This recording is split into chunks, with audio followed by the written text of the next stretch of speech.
Hello दोस्तों, general science all exam के लिए इम्पोर्टेंट क्वेश्चनों के साथ मैं किशन दास आपका हार्दिक स्वागत है, अभिनंदन आपके ही अपने channel target exam by Kishan Das पे स्वागत करता हूं। तो बिना समय गंवाए कम समय में हम बहुत सारे क्वेश्चंस करने वाले हैं। तो आज का आपका जो टॉपिक रहने वाला है वो परमाणु, अणु, मोल, संकल्पना, रासायनिक सूत्र और परमाणु की संरचना से जो कुछ इंपॉर्टेंट क्वेश्चंस बनते हैं उनको लेके आपके सामने आया हूँ। और आपके सामने आ चुका है आपका पहला क्वेश्चन। बताइए, नाभिक का परमाणु क्रमांक बराबर होता है, कोई भी नाभिक होता है उसका परमाणु क्रमांक किसके बराबर होता है? ऑप्शन ए इलेक्ट्रॉन की संख्या प्लस न्यूट्रॉन की संख्या, ऑप्शन बी न्यूट्रॉन की संख्या प्लस प्रोटॉन की संख्या, ऑप्शन सी प्रोटॉन की संख्या और ऑप्शन डी न्यूट्रॉन की संख्या। यहाँ ऑप्शन ई अनुत्तरित प्रश्न। बताइए इस प्रश्न का राइट आंसर क्या होगा? सेकंड स्टार्ट हो रही है, 1 2 3। तो अब मैं बता दूं इस प्रश्न का राइट आंसर हो जाएगा ऑप्शन नंबर सी, प्रोटॉन की संख्या के बराबर होता है। नाभिक का परमाणु क्रमांक जो होता है वो प्रोटॉन की संख्या के बराबर होता है। Option C is correct. चलते हैं अगले प्रश्न पर। अगला प्रश्न आपके सामने आ चुका है। कौन सा समीकरण हाइजेनबर्ग की अनिश्चितता के सिद्धांत से संबंधित है? हाइजेनबर्ग का अनिश्चितता का सिद्धांत था, उस सिद्धांत पर कौन सा समीकरण है? समीकरण ए है del P into del X is equal to H upon 4 pi. Option B del M into del X is equal to H upon 4 pi. और सी है del P into del M is equal to H upon 4 pi. और समीकरण number D है del P into del X equal to 4 pi upon H.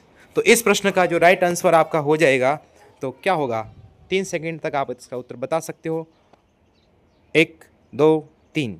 तो मैं बता दूं इस प्रश्न का राइट आंसर हो जाएगा ऑप्शन नंबर ए। ये आपका राइट आंसर हो जाएगा।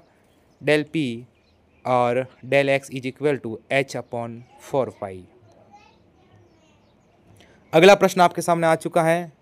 एक यौगिक का मूलानुपाती सूत्र और आणविक द्रव्यमान क्रमशः CH2O और 180 है। यौगिक का आणविक सूत्र क्या होगा? यानी कि मूलानुपाती सूत्र दे रखा है CH2O और आणविक द्रव्यमान दे रखा है 180, जिसका आणविक द्रव्यमान 180 बनना चाहिए। ऐसा कौन सा है? तो ये नहीं है, ये भी नहीं है, ये भी नहीं है। C6H12O6 है। तो इस प्रश्न का राइट आंसर हो जाएगा ऑप्शन नंबर। किसी कोष में कक्षकों की संख्या होती है। Option A n square, option B 2n, option C 2l plus L1 और option D L 2l plus 1। तो इसका राइट आंसर हो जाएगा ऑप्शन नंबर ए। नेक्स्ट प्रश्न आपके सामने आ चुका है। किसी इलेक्ट्रॉन की ऊर्जा अधिकतम होती है? इलेक्ट्रॉन की ऊर्जा कहाँ अधिकतम होती है? ऑप्शन ए नाभिक से अनंत दूरी पर, ऑप्शन बी उत्तेजित अवस्था में, ऑप्शन सी आद्य अवस्था में, ऑप्शन डी नाभिक पर। तो इलेक्ट्रॉन की जो ऊर्जा अधिकतम होती है वो नाभिक से अनंत दूरी पर होगी। इसका राइट आंसर हो जाएगा ऑप्शन नंबर ए। चलते हैं अगले प्रश्न पर। अगला प्रश्न आपके लिए आ गया है, वेरी इंपॉर्टेंट क्वेश्चन है। सेकंड ग्रेड के जैसे एग्जाम में हर बार ये पूछा जाता है। निम्नलिखित में से क्वांटम संख्याओं का कौन सा समुच्चय असंभव है? ऐसा कौन सा समुच्चय है जो नहीं बन सकता है? तो अगर n की वैल्यू 3 हो, l की वैल्यू 2 हो तो m की वैल्यू -2। हाँ, n की वैल्यू से ये वैल्यू कम होनी चाहिए तो ये ठीक है। अगर ये 2 है तो -2 से शुरू हो जाएगा, -1 0 1 2 तक, तो इसका मतलब ये भी सही है। और जो चक्रण क्वांटम संख्या होती है तो प्लस की 1/2 या माइनस की 1/2 हो सकती है। तो ये तो राइट है, नहीं है, असंभव पूछा है।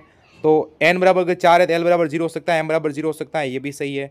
और n बराबर 3 है तो l बराबर 2 हो सकता है, ये तो सही। लेकिन अगर l बराबर 2 है तो m बराबर -3 नहीं हो सकता, इसलिए ये गलत हो जाएगा। और n बराबर 5 है तो l बराबर 3 हो सकता है, m बराबर 0 हो सकता है। इसका मतलब इस प्रश्न का राइट आंसर हो जाएगा ऑप्शन नंबर सी। चलते हैं अगले प्रश्न पर। अगला प्रश्न आपके सामने आ चुका है। बोर मॉडल के अनुसार इलेक्ट्रॉन का n बराबर 2 कक्षा में कक्षीय कोणीय संवेग कितना होगा? अच्छा, दूसरे कक्ष में कोणीय संवेग कितना होगा? तो इसके लिए हो जाएगा h/पाई। इसका राइट आंसर हो जाएगा ऑप्शन नंबर सी।